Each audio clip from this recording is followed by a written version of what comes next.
Jiří, krávo, potem.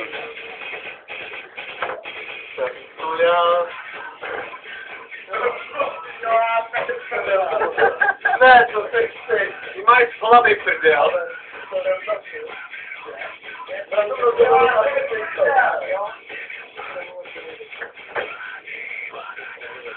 Ale píše právě, když jsem měl já mám ty dostu moc neříkal.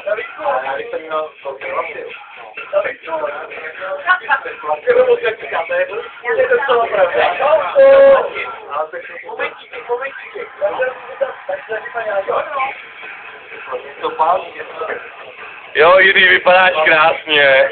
Počítal půl těch vlasy. A proto si pak vyloženě, já bych si napočítal vlasy. 80 vlasy. Wow. Vlastně 80 vlasy. A plecel si to pánky. A takovýhle utrek. A takový neříká vlasy.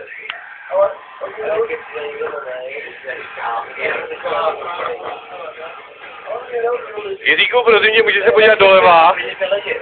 Podívej se doleva. To je doprava. A ty doprava. No ty jsi úplně úžasnej.